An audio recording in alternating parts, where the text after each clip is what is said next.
연구소 황재경의 판도라 박스. 아유.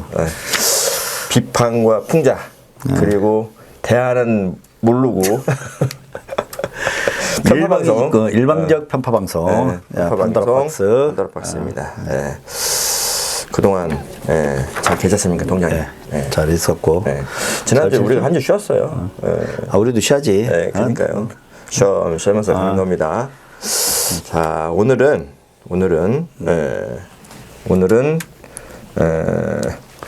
창해복지재단과 관련돼서 한번 알아보겠는데, 저 창해복지재단이 저기에 있어요. 그 덕기동이라고.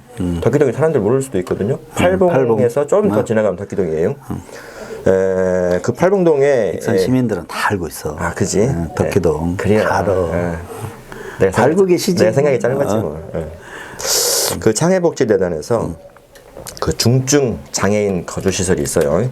홍주원이라고. 근데 그 홍주원이 노후화됐어요. 그래가지고 바깥으로 지역사회에 그러니까 살고 있는 지역사회에 지역사회로 나오는 거죠. 하면서 이제 그 건물을 매입을 해갖고 이전하겠다는 계획을 세웁니다. 근데 그 과정에서 국고 보조금 12억 5,700만 원 그리고 자부담 300만 원.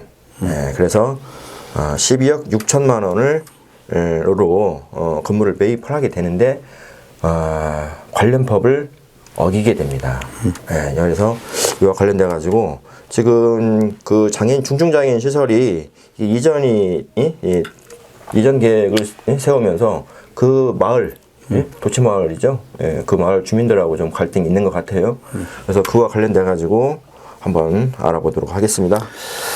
먼저 왜 그 홍주원이 그 익산시에 그 시내권에 진입을 해야 되는 건가? 그것은 이제 문재인 정부가 과거에 이런 그 뭐 중증 장애인 시설이나 이런 데는 좀 외곽에다가 좀 놨는데 지금부터는 사회에 같이 합류할 수 있는 시스템으로 가자라고 해서 되도록이면 시내권에 인접할 수 있는 시내권에 그리고 이제 신축보다는 기존에 있는 건물을 이용해서 뭐 아파트 아니면 원룸 이런 걸 얻어서 분산해도 괜찮으니까 이제 그 사회 일반적 사회 속으로 스며들게 하기 위한 정책이다. 그렇죠.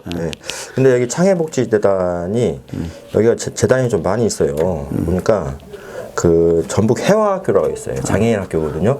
해화학교를 비롯해서 해피드림이라고 하는 그 자활을 추구하는 그런 재단이더라고요.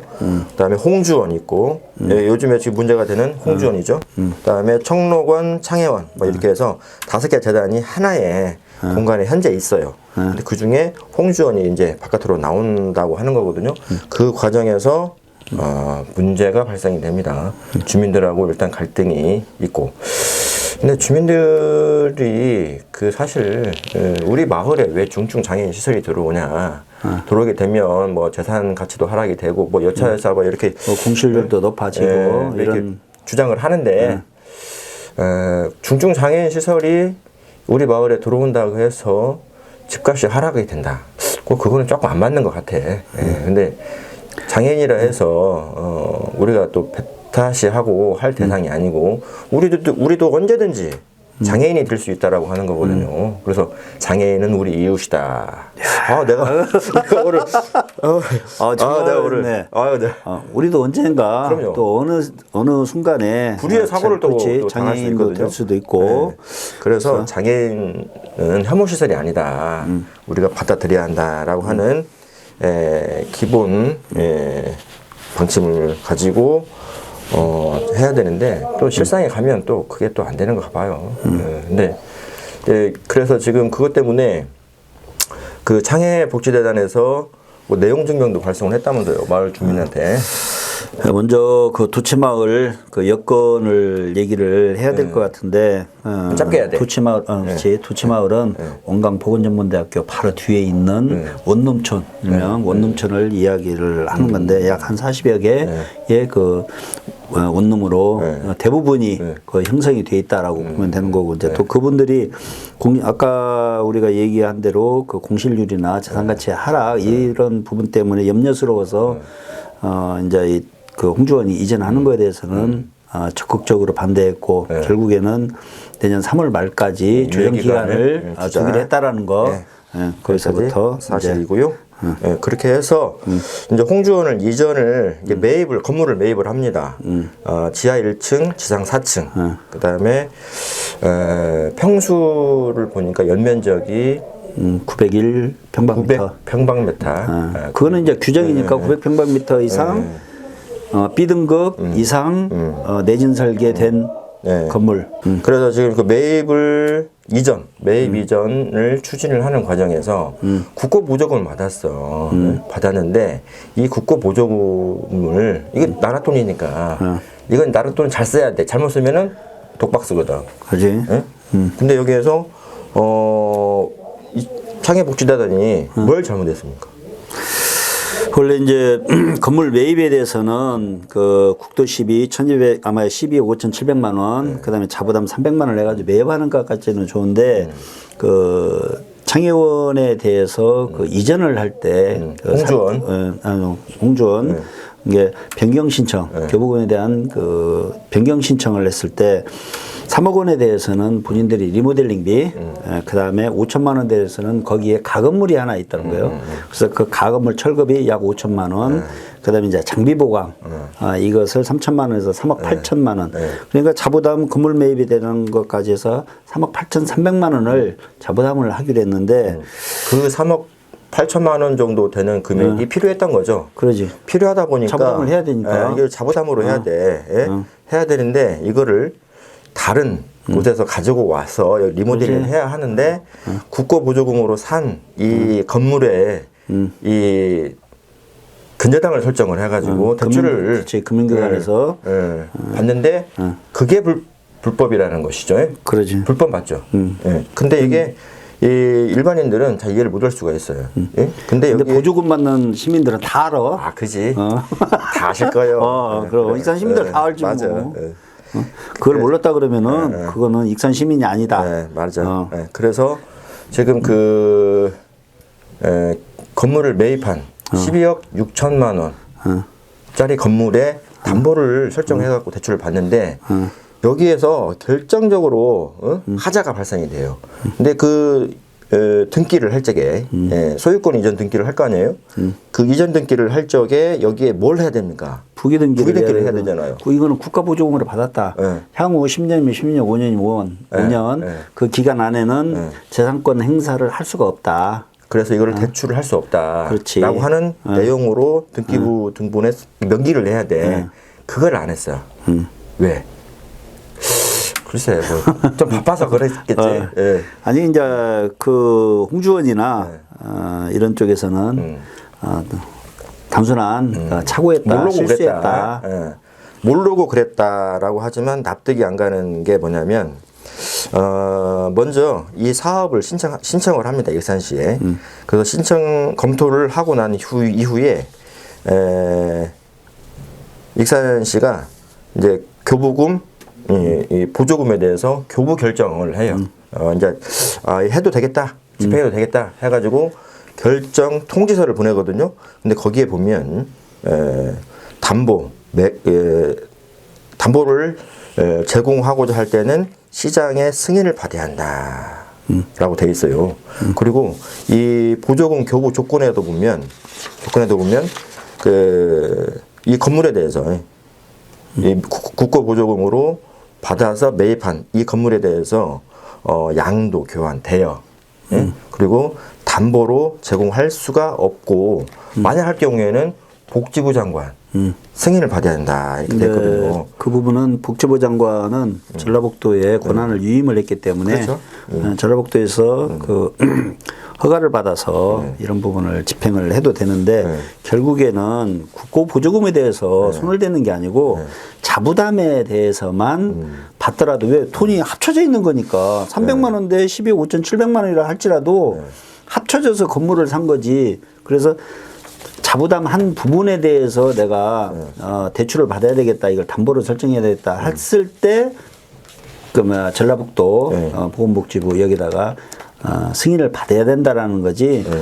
12억 5,700만 원, 여기에 나오는 12억 5,700만 원에 대해서는 무조건 안 된다.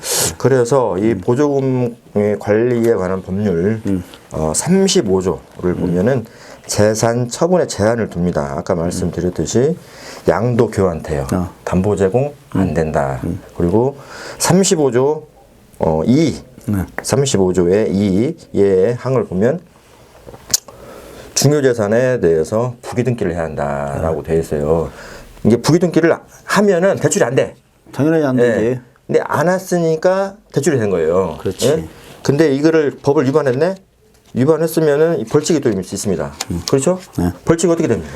뭐 5년 이하의 징역이나 5천만 원 이하의 벌금에 처하게 되어 있고 또 사업이 취소될 수도 있다. 사업 취소까지는 잘 모르겠고 그 교부금에 대해서는 반환을 해야 된다라는 그런 조항이 있는 걸로 이렇게 알고 있습니다. 그런데 통장님이 이제 이게 이제 보조금에 관한 법률을 위반한 거에 대해서 통장님께서 또 여기서 혁혁한 것도 공이 또 왜 나를 갖다 거기다 켜놓어? 그러십니까? 죄송합니다. 저희가 보도한 걸로.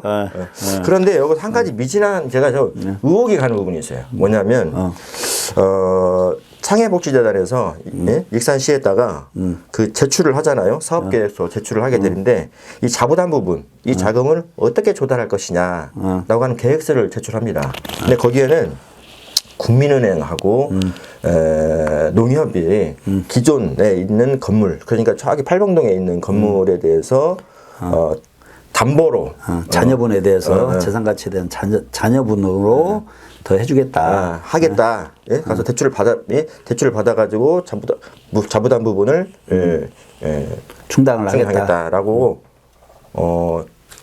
공식적인 공문을 통해 가지고 하게 됩니다. 그리고 거기에는 보면 기성고라고 있거든요. 사업이 진척되는 거에 따라서 10%였으면 10% 금액만 주고 계속 그렇게 지급한다고 하는 구체적인 내용까지 포함됐어요. 그런데 어찌된 영문인지 담보를 받아줘. 국가보조금으로 받은 건물에 대해서 내가 봐서는 이거는 사전에 대해 충분히 알고 있었던 것으로 파악이 되는데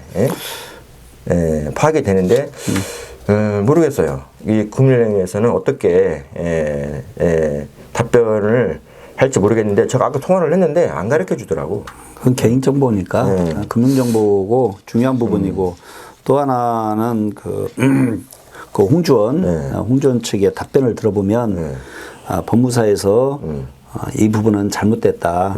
그래서 법무사까지도 교체를 하는 그런 어떻게 보면 황당한 경우지 이게. 그러니까 이게 그런 것 같아. 지금 법무사하고 또 이게 법무사 입장에서도 보면 우리는 뭐 서류만 가져오니까 등기해줬다. 관련된 서류를 다 가지고 와서 해야지. 그랬다면 안 해주지 않았느냐. 이런 입장인 것 같아. 그러니까 이거를, 담보대출, 이게 등기를 할 적에 이 서류를 안 줬어. 안 줬던 것 같아. 그러다 보니까, 만약에 이런 서류가 있더라고 치면 부기등기를 했겠지. 예? 그것은 만약에 하나 봐야 되지. 그렇지. 이제 행정이나 봐야 되죠. 아니면은 구체적인 내용에 대해서는. 그래서 지금 현재 이와 관련돼 가지고 경찰에서 인지를 하고 조사를 할 것으로 보입니다. 잘 돼야 되는데 마음이 무겁네. 저는 지금도 내 개인적인 생각은 이거는 분명히 착오했을 것이다. 왜? 저도 그렇게 믿고 싶습니다. 착오했을 것이다. 대신에 이 부분이 단순한 행정착오나 업무 착오로 잘 마무리돼서 이게 굉장히 어려운 사업이거든요. 이게 물론 그 안에 지금 거주하고 있는 지금 34명의 대한 중증 와상 환자 포함해가지고 그런 분들이 마음의 상처가 되지 않도록 잘 됐으면 정리가 잘 됐으면 좋겠다. 그렇습니다. 일단은 복지재단이라고 한다면 상당히 이 시민들이 바라보는 이 도덕적 기준이 굉장히 높거든요. 그럼 그에 맞는 굉장한 이 수준 높은 이 법적 기준에 맞게끔 해야 되는데 너무 등한시했잖아요. 예? 예. 그래서 이 사업이 어떻게 진행될지는 모르겠어요. 이게 사업이 취소될지 뭐 반환이 될지 계속 별 문제 없이 이렇게 진행될 수 있을지 모르겠지만은 어떻게든 뭐 매듭은 잘 되겠지만 예. 그래서 이 모든 일들이 좀 지혜롭게 합리적으로 잘 정리됐으면 하는 바람이고요. 그 다음에 또 이 행정이 문제가 지금 현재 되고 있는 것은 별 문제가 없는 것으로 우리는 판단을 하고 있는데 그러니까 잠시 좀 더 잘 챙겨봤으면 했다라는 그 아쉬움이 조금만 있었다. 근데 익산시에서는 이걸 중간에 알 수가 없어. 사업이 다 정산하고 사업이 끝났을 때 완료가 되면 그때 정산할 때게 서류를 넣거든. 그렇지. 근데 이게 중간에 터졌어. 그래서 해당이 아니고 법무사에 가서 물어봤더니 이런 경우가 뭐 많지는 않아도 가끔은 익산시에서 있더라. 그래서 중요한 사실. 보조금과 관련된 사업에 대해서 전수조사를 해야 한다. 그렇잖아요. 맞지. 왜냐면 이게 혈세가 예산이 이런 부분이 뭐 한두 푼도 아니고 10억대 이상의 돈이 나가는데 이게 제대로 집행되고 제대로 어떤 절차에 의해서 잘 되고 있는지 좀 다소 코로나 때문에 지도 점검도 나가야 되고 뭐 이렇게 하지만은 이건 전수조사를 해서 익산시의 그 혈세가 단 한 푼도 빠져나가지 않도록 다 챙겨야 된다 이번 기회로. 그렇습니다. 예, 그래요. 맞아요. 예. 그렇게 되면은 뭐 좋은 방향으로 이 마무리가 되지 않을까. 그리고 또 장애복지재단 쪽에서도 보면 실수를 했다. 뭐 이런 입장이다 보니까 모르겠어요. 어떻게 될지는 모르겠지만 좋은 방향으로 마무리가 됐으면 좋겠습니다. 네. 네. 그럼 마무리해 주시죠. 네. 일단 뭐 이 일로 일주일간 거의 집회도 계속 해왔고 또 잘 홍주원과 그 마을 주민들 간에 조정 기간을 내년 3월까지 갖자라고 극적인 타결도 받고 그래서 서로 이해가 이익이 되는 쪽으로 했으면 좋겠다. 그리고 지금 이 부분 부기등기나 이런 부분에 대해서도 단순한 그 착오에 의해서 일으켜진 것이다라고 밝혀졌으면 좋겠다. 내 개인적 소망. 그렇습니다. 그래 오늘은 말도 많고 탈도 많은 창해복지재단 홍주원 매입 이전 때문에 하도 시끄러워가지고 제가 이번 주 다뤄봤는데 좋게 모든 사람들이 합리적인 방향으로 매립이 됐으면 좋겠다라는 결말을 짓고 날씨가 쌀쌀합니다. 동장님 감기 조심하시기 바랍니다. 오래오래 사셔야 되니까. 알겠습니다. 그럼 오늘 이만 줄이도록 하겠습니다. 감사합니다.